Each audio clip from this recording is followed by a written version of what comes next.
I'm here at one of the most beautiful and the second highest grossing Airbnb in Canyon Lake, Texas. So Canyon Lake, for those of you who don't know, is in the Texas Hill Country. It's a really popular vacation destination because it is right between Austin and San Antonio.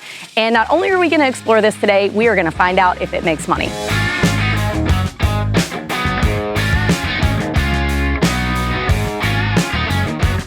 So we have the owners here, Valerie and Jonathan. Valerie, do you want to introduce yourself and tell us a little bit about the house? Absolutely. Hi, I'm Valerie. My husband and I, Jonathan, we co-own and self-manage this vacation rental, and we call it Fancy Like at Canyon Lake. I have a hotel management background, and when we had our children, I thought I was all finished with hotels, and then this guy says, let's open a vacation rental. So here I am, still in hospitality. Well, it's a beautiful one, and we're about to go explore it. So let's check it out. So how long have y'all owned this house? 2 years. Okay, 2 years. So when you bought it, were you buying it specifically to be an Airbnb, or how did that happen? Yes, Jonathan did a really good job of researching through AirDNA what short-term rental would get us the revenue that we were looking for. He was new to short-term, long-term rentals, but he knew that AirDNA would give him the data that he needed. I want to have some land for some privacy. I want a private pool because that's what AirDNA says is important. This house was actually listed as a 2-bedroom, and now we rent it out as a 13-bed, 6-bedroom rental. Oh, wow. And yeah, it was very much him thinking outside of the box. Yeah, that is really important because I think a lot of people get stuck on that, oh, it has to be a 4-bedroom, it has to be a 5-bedroom, and they don't look at things that might be a little bit cheaper that they could turn into a 4 or 5-bedroom. So I think that's really important to like turn those filters off and just look for square footage. Yes, and then our guests start teaching us. You know, we've got this bachelor party coming in of 16 guys, but at that point we had 9 beds. And then we just started thinking about, okay, well, we've got these walk-in closets with skylights. What if we started partitioning them off and now we have 13 beds? So just over time, our guests telling us what they needed more beds. Awesome. Well, let's go check some of that out. So this space here was 1 large bedroom. And what we did was we put a wall and then added a hallway, and that now creates 2 separate king bedrooms. But now we have a king bedroom. You know, this is their own space, and then it's just carbon copy right over here, the exact same concept, right? Now there is a full closet in here because this was the original closet from the 1 large bedroom, but now we have 2 separate king bedrooms. That's awesome that you could split 1 large bedroom into 2 and still fit 2 kings. That's amazing because I think it's really important to have kings in anywhere you can fit a king. Right. Put it. Right. So I think that's awesome. So it was really only 2, like this house was listed as a 2-bedroom and you were able to turn it into a 6. Right. That's crazy. Thank you. So I love that they have branded coffee mugs here. I think that really adds to the experience. It really professionalizes short-term rentals. I really love that. It's a great touch. Now we're in the 2nd bedroom, which is really, really big also. This place had huge bedrooms. Yes. So there's some really cool art on the walls. Can you tell me about that? Yeah, absolutely. We really wanted to create that authentic hill country experience. You're gonna see new Braunfels, Texas, fun, unique Texas trucks. You're gonna get that true feeling like I am in hill country. So this is all considered bedroom 4. So this is this is a queen, and then behind you is another full and another full bunk. What we did was we just took the shelves off the walls and just turn it into sleeping spaces. Oh, this is a beautiful room. Very beautiful. You've got the view of the pool. So this is like a game room, second living area, right? Exactly. What is your favorite game table of these 3? Well, I can tell you that the shuffleboard definitely always gets used, very, very popular. But really, I think what makes this room what it is the fireplace. We want to run 100% occupancy.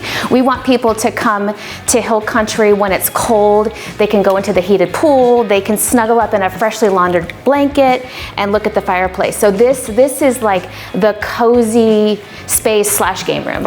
It is very cozy. I love the fireplace.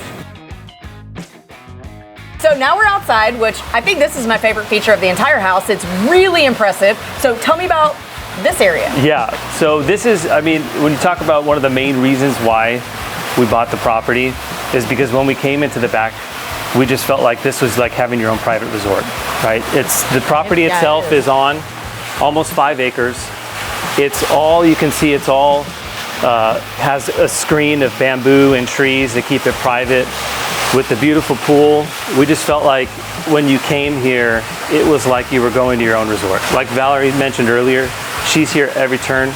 I'm here every time there's a checkout. Because it really does feel like a resort out here. And I would imagine there's not a lot of pools that are anywhere comparable to this out here. No. It's very unique. You know, we got lucky. We found this place with the pool already like this. And I mean, we jumped on it. It was too good to pass up. So I want to know, first of all, how much you paid for it. Okay.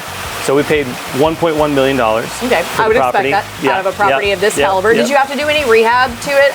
Well, I mean, you split some rooms off, so. Yeah, so I mean, the place was more or less ready to go when we bought it, which is one of the reasons that we did buy it. My mentality was really like, okay, it doesn't need to be perfect.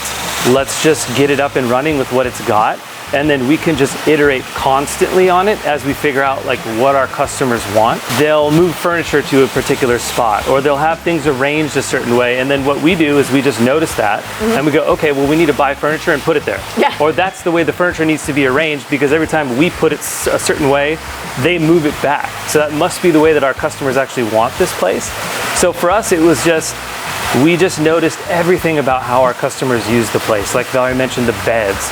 We even noticed things like, okay, do we know where they went like shopping? Do they know if they went to the river? Like what did they do? What did they like about the space? And we just pay attention and just make changes every single time. So, I mean, for the past 2 years, every turn I'd be putting in a foosball table, or I'd be, you know, putting in string lights. So in the 4-hour window we had between a checkout and a check-in, one of us was always adding something to the property, making it better. So we always like to say, like, this stay, this next stay is the best stay at our property that there's ever been, because it's never been as good as it is right now. Last year, this place grossed to about $275,000. Yeah. That is amazing. 1.1 million to gross 275,000 is a great ratio. Yeah, like, congratulations to you guys on this find. Thank you. Great work. We're the number 2 grossing revenue property in Canyon Lake.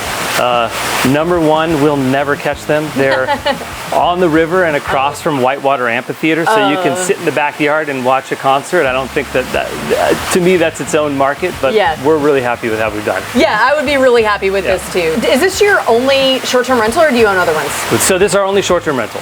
Man, you just crushed it, right? On the first one, just done. Well, that's kind of what we want. I mean, we look at scale, right? So in terms of scale, we only have one place to go, one set of vendors to worry about, one set of check-ins and check-outs. So from our perspective, we're like, you know, instead of having 5 small places, if we could just have one large place, that just meant that we could do things so much more efficiently, and it's just kind of worked out well for us. I mean, we do have long-term rentals as well. That's more of like a, I don't know, like a hedge, you know? Like if the short-term rental market goes crazy, we still have long-term rentals. But it's good to diversify, but you guys have crushed it. So the pool area is beautiful and amazing, but there's a lot of other really amazing spaces out here, so let's go see those. Okay, wonderful.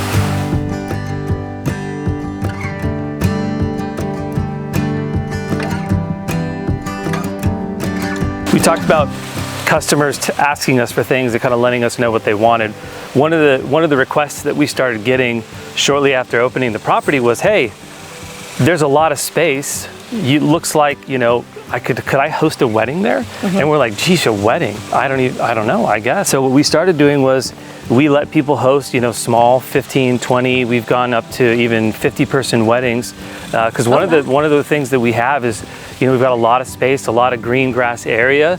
And then the other thing that this house came with was this gazebo here. So, you know, we've probably had maybe 5 or 6 weddings at this point. Oh, I love that. That's so sweet. Yes. It makes it so like special to those people, and they'll probably come back. Yes, and the thing that is so special about it is they send us pictures afterwards. Oh, yeah. I love So that. they'll send us their pictures, you know, and we see them around, you know, doing the, you know, pictures, you know, with the bride dancing with her dad and all these different things, and it's just, it actually is really, I don't know, it's really cool for us because we really, really get excited when people tell us how good of a time that they had here, because we only live 12 minutes down the road. We don't outsource the management of this place. For us, it's all about people having a really great experience here, and when they let you know about it and they send you pictures and they say how good a time they had, I don't know, it's really cool. It's so rewarding, really isn't neat. it? Yeah. Well, thank you so much for showing me around. You have a really, really beautiful place. So you've owned this for 2 years. What is some advice you might have for new people, or what have you learned in those 2 years? It's a great question. I would say number one, your guests will tell you so much. They will put the throw blankets where they want them. They will rearrange your standard and king pillows on the beds the way that they want them. They will ask you questions to tell you what more you need. We have learned so much from our guests. And I would say, just as a piece of advice on that, you don't have to start out perfect. We definitely have been faking it till we make it. There's one thing that we've never faked on, and that's hospitality and cleanliness. I mean, we have received, over 160 five-star reviews that have been a 5.0 for cleanliness. And that is something that you can't fake it till you make it. Okay, so I'm hearing like 3 main themes that have made you successful. 1, just get in there and do it. 2, listen to your guests and don't take, it's helpful criticism if they say, oh, there's no bathroom in the casita, never mind. Or, they move the furniture around. You want to make sure that you're listening to that and not taking offense to them. It's not that they don't like your place. Fix it. And then 3rd, just be really, really hospitable. So I think that you guys have done a really, really great job. And especially for just being 2 years, your first property, great job, guys. I am so proud of you. I watched all your videos. Oh, she was probably the biggest influence, I would say. Well, because I watched a lot of videos, but I didn't feel like anybody had a grasp of it the way that you did. Oh, thank you. And the way you broke it down. And I remember you talking about things like the competitive method for pricing. Do you remember that? Do you remember making that video? Enemy method. I'm sorry, enemy method. I got it wrong. Method. Yeah, and then there was a lot of really good advice that you gave that helped me figure out. Because when I was looking at, I didn't know that I wanted to do short-term rentals. It was one of those things where I was like, long-term rentals versus short-term rentals, and watching a lot of BiggerPockets stuff. And long-term rentals are interesting, but watching your videos on short-term rentals, I kind of was like, okay, this seems way more interesting. And it seemed like there was a lot more fun. more fun. Also, just for those who are thinking about it, it's just, if you do it right, there's just a lot more money to be made off a short-term rental than a long-term rental. Yeah. There's just no other way about it. Yeah, I think it's good to have a little of both, but you're right. There's more potential for one property to make more money, for sure. Well, I appreciate you watching, and thank you guys so much for letting us tour your house. It's so beautiful. Y'all have done such a great job. I'm so impressed, and thanks again for letting us tour it. Well, that means a lot coming from you. Thank you.